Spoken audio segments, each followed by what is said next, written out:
जय श्री कृष्ण. एकदा काय झाले, नारद मंदाकिनीच्या जलात स्नानासाठी उतरले होते. त्यावेळी त्यांना पाण्यामध्ये एक मत्स्य नर व मादी परस्परांशी सहवास करत असल्याचे दिसले. ते पाहून त्यांचे चित्त विचलित झाले. मग जप, तप, अनुष्ठान हे सर्व विसरून ते स्वतःशीच विचार करू लागले. भार्या, पुत्र, पौत्र यांच्याशिवाय जीवनाला काय अर्थ आहे? आता संसार करायचा म्हटला तर बायको हवी, आणि मला कोण देणार मुलगी? श्रीकृष्णांना हजारो स्त्रिया आहेत, त्यांच्यातलीच एक मागून घ्यावी काय? त्यानंतर कमंडलूत पाणी भरून ते सरळ द्वारकेत गेले. त्यावेळी श्रीहरी रुक्मिणींच्या महालात बसले होते. त्यांनी तिथे प्रवेश करताच त्या दोघांनी त्यांचे स्वागत केले. श्रीकृष्ण म्हणाले, मुनिवर्य, आज तुमचे मन असे अस्थिर का? त्यावर ते म्हणाले, केशव, मी कधी प्रपंचाचा विचारच केला नाही. त्यामुळे स्त्रीपुत्रादिकांचे सुख काय असते हे मला माहीतच नाही. त्यामुळे माझे आयुष्य फुकट गेले असेच मला वाटू लागले आहे. ते ऐकून त्यांना मोठे कौतुक वाटले. ते म्हणाले, या बाबतीत मी तुम्हाला काय मदत करू शकतो? तेव्हा ते म्हणाले, तुम्हाला एवढ्या स्त्रिया आहेत, त्यातील एक जरी मला दिलीत तरी मी स्वतःला धन्य समजीन. श्रीकृष्ण म्हणाले, ठीक आहे, तुम्ही प्रत्येकीच्या घरी जा आणि ज्या सदनात मी नसेल त्या माझ्या पत्नी तुम्ही घेऊन जा. ते मान्य करून नारद घरोघरी गेले. त्या प्रत्येक ठिकाणी श्रीहरी काहींना काही काम करत होते. कुठे ते सारीपाट खेळत होते, कुठे मुलांना निजवत होते, कुठे वेदांतशास्त्र वाचत होते, तर कुठे भक्तांशी गुजगोष्टी करत होते. अर्थात श्रीकृष्ण नाहीत असे एकही घर त्यांना दिसले नाही. ते लज्जित झाले. श्रीहरी तर सर्वत्र भरलेले आहेत. मला माझ्या कर्मानेच नाडले. माझ्यावर अज्ञानाचे आवरण कसे काय पडले? अशा प्रकारे पश्चाताप करत ते स्नानासाठी गंगेवर गेले. तिथे श्रीहरींच्या मायेने विलक्षण चमत्कार केला. नारदांचे रूपच बदलले. ते रंभासारखे लावण्यवती स्त्री झाले. तेवढ्यात तिथे एक सुंदर पुरुष आले.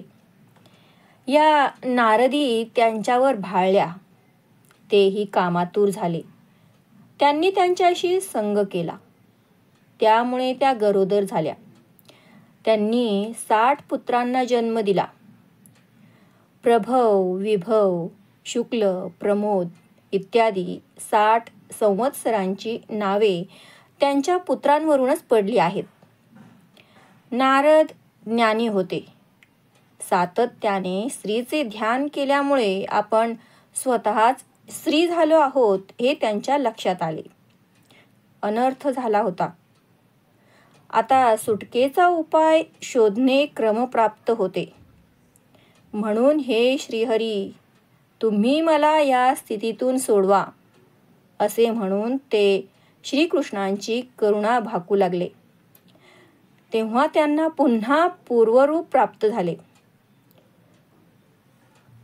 मन विकारवश झाल्यावर काय भोग भोगावे लागतात याची अनुभूती आल्यानंतर ते सावध झाले.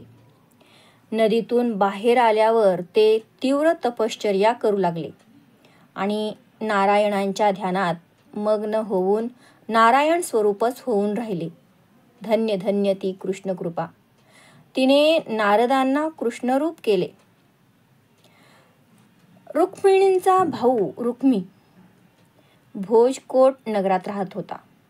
लावण्यवती ही त्याची कन्या. ती नावाप्रमाणेच अत्यंत सुंदर होती. रुक्मीच्या मनात श्रीकृष्णांबद्दल पूर्वी जी तेढ होती ती कालांतराने राहिली नाही.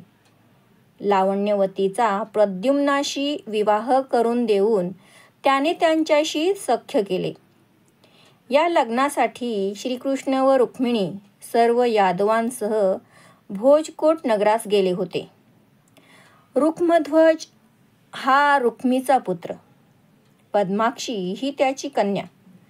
तिचा विवाह त्याने अनिरुद्धांशी करून दिला.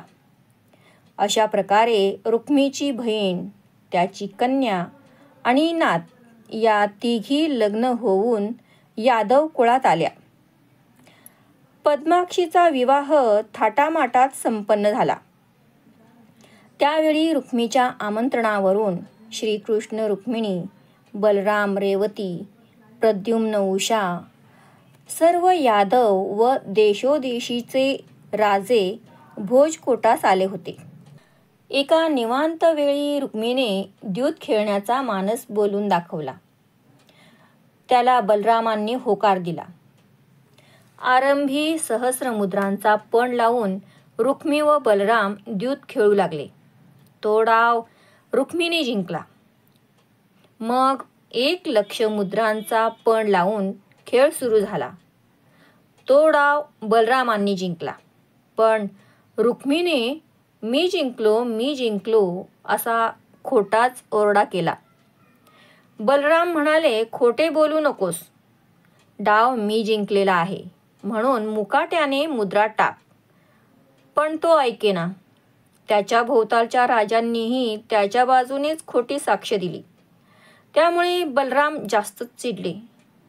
तेव्हा रुक्मी त्यांना उद्देशून म्हणाले, तुम्ही यादव किती कपटी आहात हे साऱ्या जगाला माहीत आहे.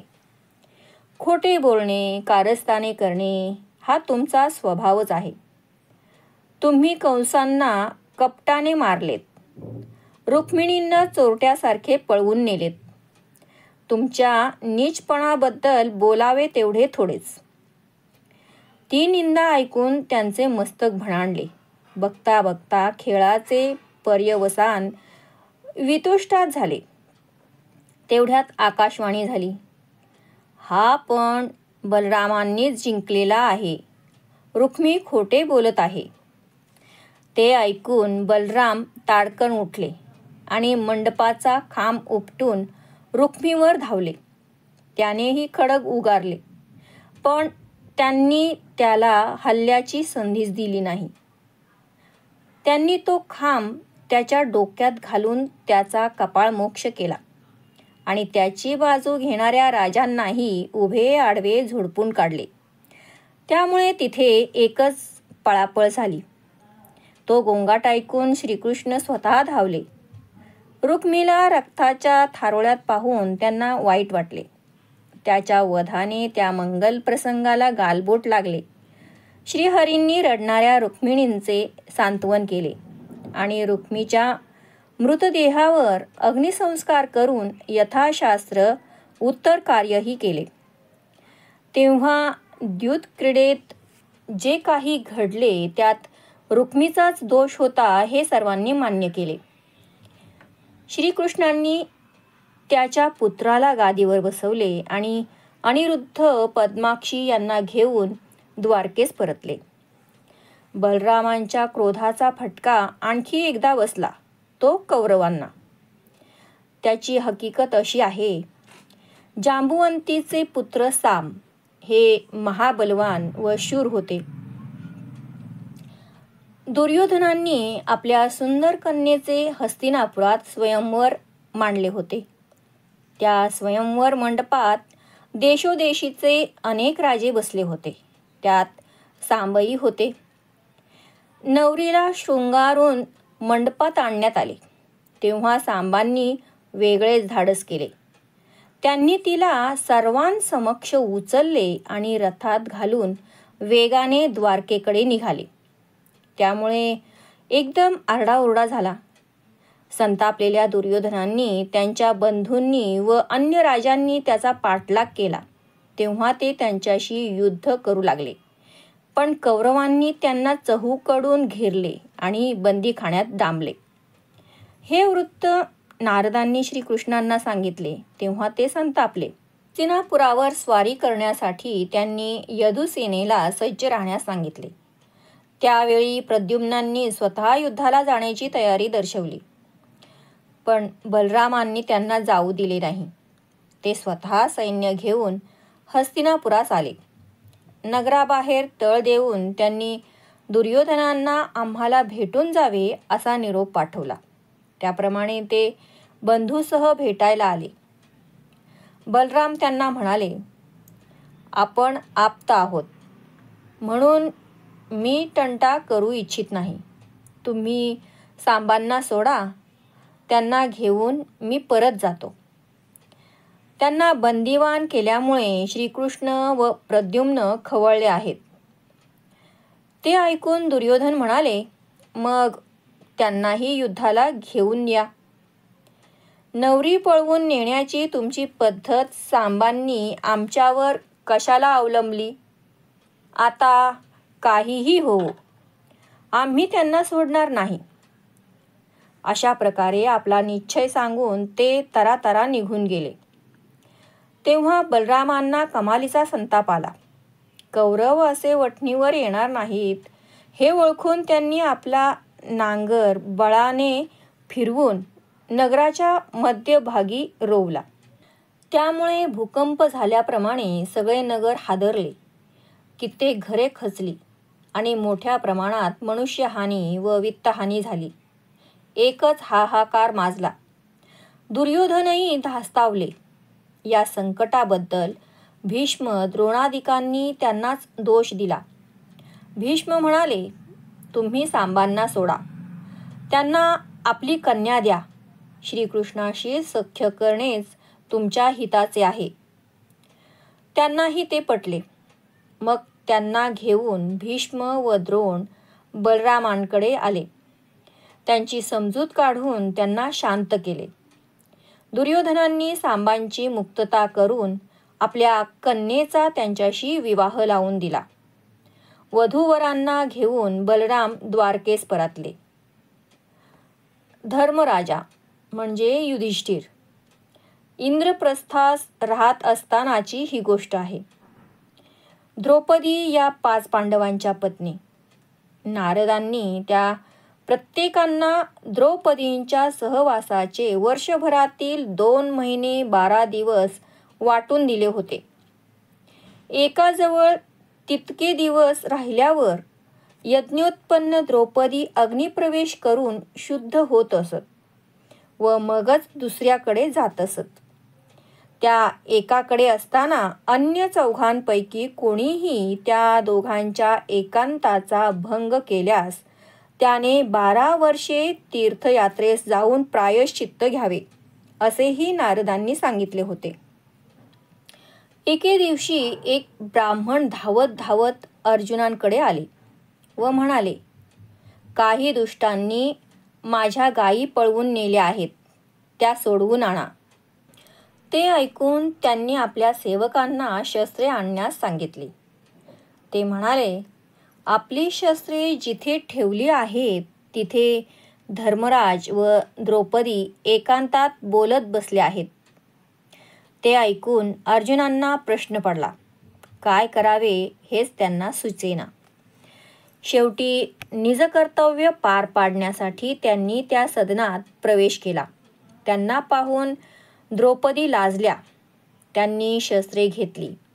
रथारूढ होऊन त्या दैत्यांना गाठले आणि त्यांना मारून त्या विप्रांच्या गायी सोडवल्या. त्यानंतर आपल्याकडून नियमभंग झाला म्हणून धर्मराजांची आज्ञा घेऊन ते तीर्थयात्रेस निघून गेले. अनेक पुण्यक्षेत्रे पाहत अर्जुन काम्यक वनात गेले. तिथे शिवजींचे अनुष्ठानाचे स्थान होते. आजूबाजूला कोणीही नव्हते म्हणून ते त्यांच्या आसनावर ध्यानस्थ बसले. काही वेळाने शिवप्रभूंचे तिथे आगमन झाले. आपल्या आसनावर कोणीतरी बसलेले आहे हे पाहून ते रागावले त्यांनी अर्जुनांना खडसावले, त्यामुळे तेही संतापले. त्यांनी त्यांच्याशी युद्ध केले. त्यावेळी त्यांची अस्त्रविद्या व पराक्रम पाहून शिवजी प्रसन्न झाले. त्यांनी त्यांना प्रसाद म्हणून कवच, किरीट व कुंडले दिली.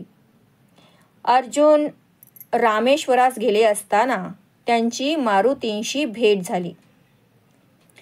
तिथे शतयोजन लांबीचा सेतू पाहून त्यांनी विचारले, श्रीराम एवढे सामर्थ्यवान होते, मग त्यांनी बाणांचा सेतू का नाही बांधला?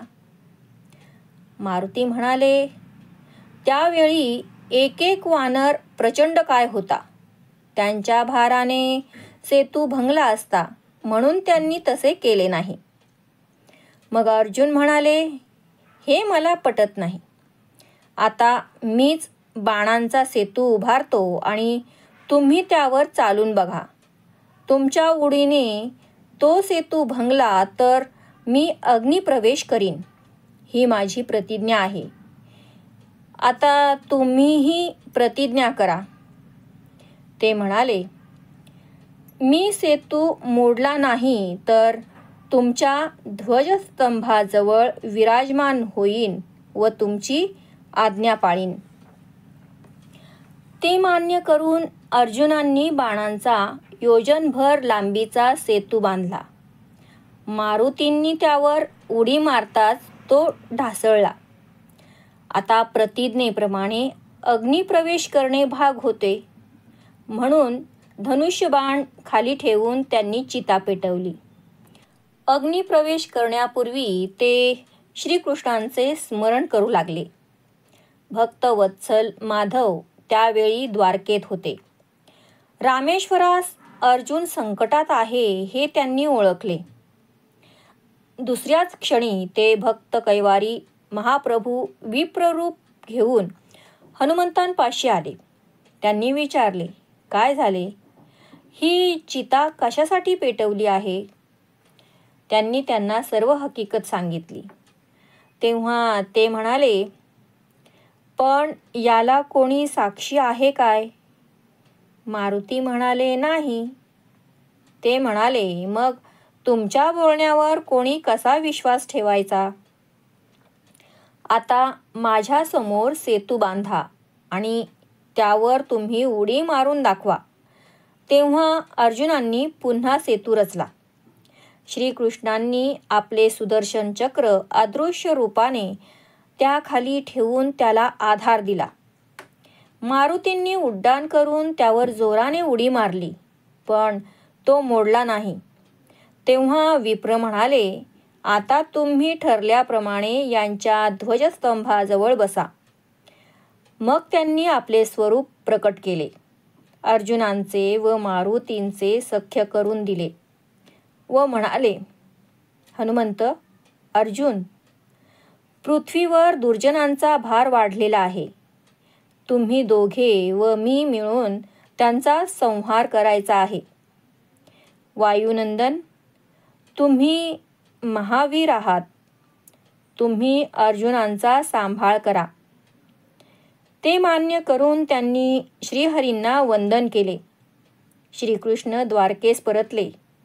हनुमंतांचा निरोप घेऊन अर्जुन पुढील प्रवासास निघाले. सुभद्रा या श्रीकृष्णांच्या भगिनी, त्या अर्जुनांना द्यायच्या असे आधी ठरले होते, पण ते तर तीर्थयात्रेला गेले होते.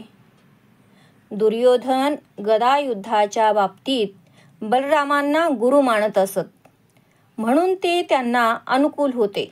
त्यांच्या मनात अर्जुन परत येण्याआधीच सुभद्रांचा दुर्योधनांशी विवाह करून द्यावा असा बेत होता. श्रीकृष्णांना ते मान्य नव्हते. तेवढ्यात अर्जुन तीर्थयात्रा करत द्वारकेजवळ आले. त्यांचे तेज व तपस्वी वेश यामुळे ते अर्जुन असल्याचे कोणीही ओळखले नाही. हेरांनी श्रीकृष्णांना नगराबाहेर एक तेजस्वी महंत आले असून ते भारतभर तीर्थयात्रा करत हिंडत असतात असे सांगितले. ते ऐकून त्यांना नवल वाटले. ते त्यांच्या दर्शनाला गेले तेव्हा हे तर आपले प्राणप्रिय सखा आहेत हे त्यांनी ओळखले.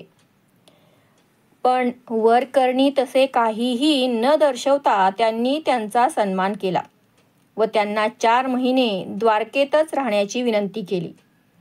तिथे त्यांच्या निवासाची स्वतंत्र व्यवस्था केली होती. वसुदेव, देवकी, बलराम आदी सर्वांनी त्यांचे दर्शन घेतले.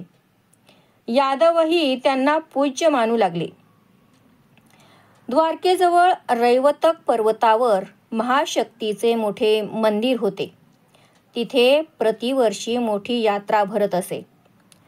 अर्जुन द्वारकेत असताना त्या यात्रेचे दिवस आले. सर्व यादव नटून थटून परिवारासह यात्रेला निघाले. अर्जुनांना बरोबर घेऊन श्रीकृष्णही निघाले. सुभद्रा सुवर्णाच्या पालखीत बसून चालल्या होत्या. अर्जुनांनी त्यांना पाहिले तेव्हा त्यांचे सौंदर्य पाहून त्यांचे मन त्यांच्याकडे आकृष्ट झाले. त्याही त्यांच्याकडे पाहत होत्या. त्यावेळी पार्थांची मनोवस्था जाणून श्रीकृष्ण हसून म्हणाले, स्वामीजी, कोणाचे ध्यान चालले आहे, ईश्वरांचे की देवींचे? ते म्हणाले, राजकोशातील मूल्यवान रत्नांची अभिलाषा धरून काय उपयोग? माझे चित्त स्थिर होण्यासाठी तुम्हीच काहीतरी उपाय करा. तेव्हा श्रीकृष्ण म्हणाले, तुम्ही अर्जुन आहात ही गोष्ट मला व सुभद्रांना माहीत आहे. या माझ्या भगिनी तुम्हालाच द्यायच्यात असे माझ्या मनात आहे. पण बलरामदादांचे दुर्योधनाकडे झुकते माप आहे. त्याला माझा विरोध आहे. म्हणून यात्रेवरून परत येताना तुम्ही माझ्याच रथात बसा व सुभद्रांना पळवून न्या. रथामध्ये मी धनुष्यबाण व अन्य शस्त्रे ठेवली आहेत. तुमच्या तीर्थयात्रेचा 12 वर्षांचा कालावधीही संपलेला आहे. ते ऐकून त्यांना आनंद झाला. त्यांनी संमतीदर्शक मान डोलवली. रैवतक पर्वतावर सर्वांनी शक्तीचे पूजन केले. मग एकत्र वनभोजन केले. परतीच्या मार्गावर योग्य जागा व वेळ पाहून श्रीकृष्णांनी अर्जुनांना नेत्रसंकेत केला. तेव्हा त्यांनी क्षणाचाही विलंब न लावता सुभद्रांना पालखीतून आपल्या रथात घेतले आणि भर धाव वेगाने इंद्रप्रस्थाकडे निघाले. त्यावेळी श्रीकृष्ण मुद्दामच बलरामांबरोबर राहिले होते. महंतांनी सुभद्रांना पळवून नेलेले पाहून मागे यादवांमध्ये एकच आरडाओरडा झाला. प्रद्युम्नादी कृष्णपुत्र सैन्यासह त्यांचा पाठलाग करू लागले. ते पाहून अर्जुनांनी रथ मागे वळवला आणि तापसवेश टाकून आतील वीरवेशातील पार्थ रूप उघड केले. मग धनुष्य सरसावून यादवांवर बाणांचा प्रचंड मारा करू लागले. तेवढ्यात मारुती ध्वजस्तंभापाशी येऊन बसले. कोणीही यदुवीर पार्थांसमोर टिकत नव्हता. ते महंत अर्जुन असून कोणालाही आटोपत नाहीत हे कळताच बलराम भयंकर चिडले. नांगर व मुसळ घेऊन ते श्रीकृष्णांना म्हणाले, मी पांडवांना धडा शिकवतो, इंद्रप्रस्थ बुडवतो. तुमचा काय विचार आहे? तेव्हा ते म्हणाले, अहो, जे घडत आहे ते इष्टच नाही काय? आपण सुभद्रा त्यांनाच तर देणार होतो. पार्थ सुंदर आहेत, महापराक्रमी आहेत. त्यांच्यासारखे वीर शोधूनही सापडणार नाहीत. आणि ते आपले आतेभाऊ आहेत हे तुम्ही कसे विसरता? ते ऐकून बलराम म्हणाले, श्रीहरी, मी तुम्हाला आत्ताच ओळखतो काय? अर्थात हे सर्व तुमचेच कारस्थान आहे हे मला माहीत आहे. आजपर्यंत तुम्हाला जे वाटते तेच तुम्ही करत आला आहात. ते ऐकून त्यांनी मंदस्मित केले. वसुदेव देवकींनीही बलरामांची समजूत काढली. त्यामुळे त्यांचा राग निवळला. मग त्यांना घेऊन वसुदेव पार्थांकडे गेले. ते दोघे त्यांना सन्मानाने घेऊन आले. अर्जुन व सुभद्रांचा विवाह झाला. त्यांना घेऊन ते वर्षभर पुष्कर क्षेत्री राहिले. 12 वर्षे पूर्ण झाली होती. अर्जुन इंद्रप्रस्थास परतले. धर्मराजांनी त्यांचे स्वागत केले. द्रौपदींनीही अर्जुनांची थट्टा केली. म्हणाल्या, आता काय इकडे येण्याचे प्रयोजनच उरले नाही. नवे वस्त्र आले की जुन्याला कोण विचारतो. सुभद्रांनी त्यांना वंदन केले. तेव्हा त्यांना मिठी मारून त्या म्हणाल्या, आपण दोघी श्रीकृष्णांच्या बहिणी आहोत. आता आनंदाने एकत्र राहू. ते प्रेम पाहून अर्जुनांना खूप बरे वाटले. सुनमुख पाहून कुंतींनाही आनंद झाला. त्यांनी सुभद्रांना अनेक आशीर्वाद दिले.